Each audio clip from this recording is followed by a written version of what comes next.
సిద్దిపేట జిల్లాలో ఇటీవల కాలంలో జరిగిన అభివృద్ధి కార్యక్రమాలు, ముఖ్యమైన సంఘటనలు, రాజకీయ అంశాలు, నేతల పర్యటనలు మొదలైన విషయాల గురించి మా ఆకాశవాణి ప్రతినిధి రమేష్ అందిస్తున్న జిల్లా నివేదిక.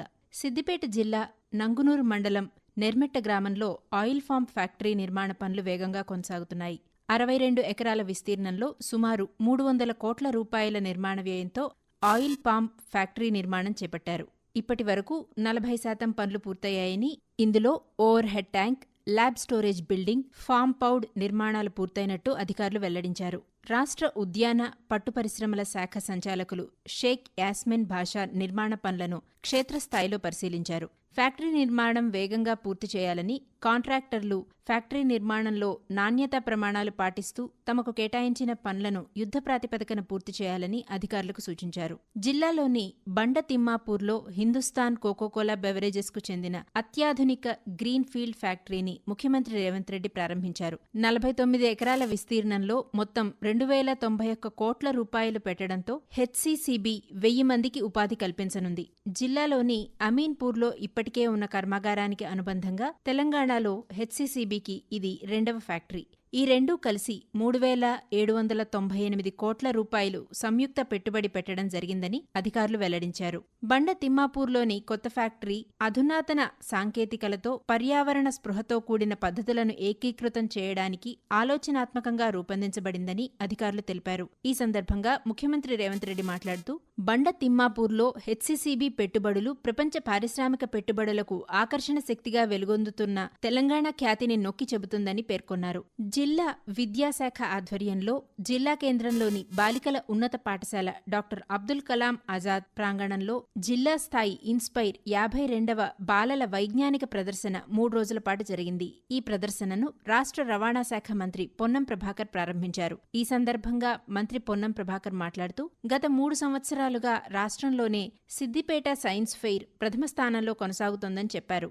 3 రోజుల పాటు జరిగిన వైజ్ఞానిక ప్రదర్శనలో జిల్లాలోని 20 పాఠశాలలకు చెందిన విద్యార్థులు ఎంపిక కాగా, వైజ్ఞానిక ప్రదర్శనలో అంశాల వారీగా సీనియర్ విభాగంలో 7, జూనియర్ విభాగంలో 7 విద్యార్థులు, టీచర్స్ ఎగ్జిబిట్లో 1 రాష్ట్ర స్థాయికి ఎంపికైనట్లు విద్యాశాఖ అధికారులు తెలిపారు.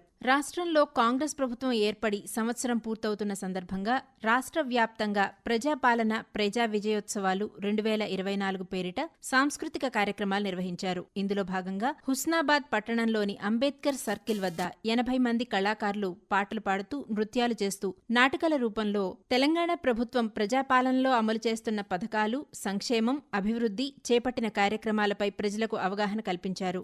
ఈ ప్రజాపాలన, ప్రజా విజయోత్సవాలు సభలో రాష్ట్ర రవాణా శాఖ మంత్రి పొన్నం ప్రభాకర్, జిల్లా కలెక్టర్ మను చౌదరి పాల్గొన్నారు. గత 11 నెలలుగా ప్రజాప్రభుత్వంలో అమలు చేస్తున్న రాష్ట్రంలో ఆర్టీసీలో మహిళలకు ఉచిత బస్సు, 200 యూనిట్ల ఉచిత విద్యుత్, 500 రూపాయలకే గ్యాస్, 10 లక్షల ఆరోగ్యశ్రీ, యువ వికాసం తదితర పథకాలను పాటల రూపంలో కళాకారులు వివరించారు. మహిళా, శిశు, దివ్యాంగుల, వయోవృద్ధుల సంక్షేమ శాఖ ఆధ్వర్యంలో జిల్లా కేంద్రంలోని ప్రభుత్వ డిగ్రీ కళాశాల మైదానంలో జిల్లా స్థాయి దివ్యాంగుల క్రీడా పోటీలు జరిగాయి. ఈ పోటీలను జిల్లా కలెక్టర్ ఎం మను చౌదరి ప్రారంభించారు. టీజీపీఎస్సీ ఆధ్వర్యంలో నిర్వహించిన గ్రూప్ 3 పరీక్షలు జిల్లాలో ప్రశాంతంగా జరిగాయి.